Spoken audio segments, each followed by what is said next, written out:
How are you? Thanks for coming. Who's first? What's up, buddy?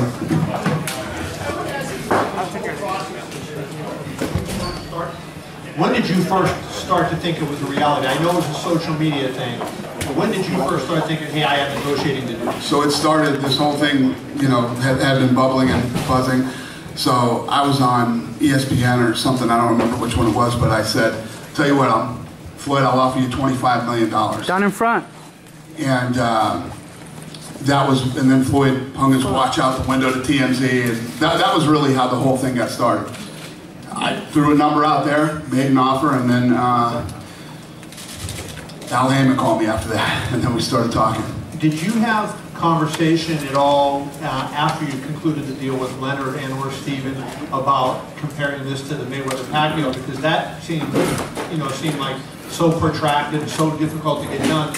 You guys, in a matter of a couple of weeks got this done. So did you have any conversation with them about the differences? It just goes to show what an asshole Bob Arum is, actually. Was Bob here? No, he's not here. Yeah, I literally got in a room with these guys. It was one of the easiest deals I'd ever done. And then the feel of it. I mean, I know you've done a lot of big fights. We're talking 3, 4, 5 million pay-per-views here.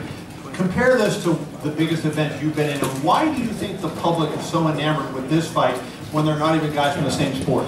Yeah, I mean, this is obviously the biggest fight I've ever been a part of or ever gone to.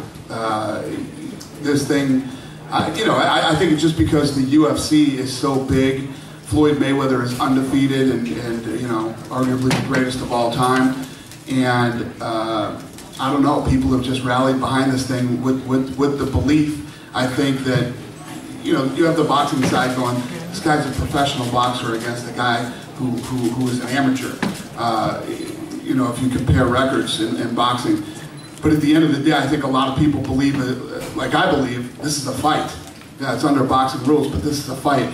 And the MMA guys have heard me say it forever. Don't judge a fight until the fight is over. You don't know what's going to happen when two guys get in there and start throwing punches, especially a guy who hits like a truck. Conor McGregor, when he hits people, he hurts them. And when he hurts them, he puts them away.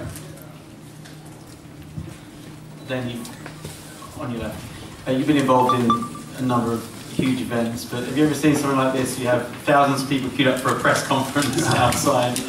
Just the media alone. I mean, forget the people. The media alone that's here for this event. And today, this is sold out. Sold out. There's not a seat left in the building for here.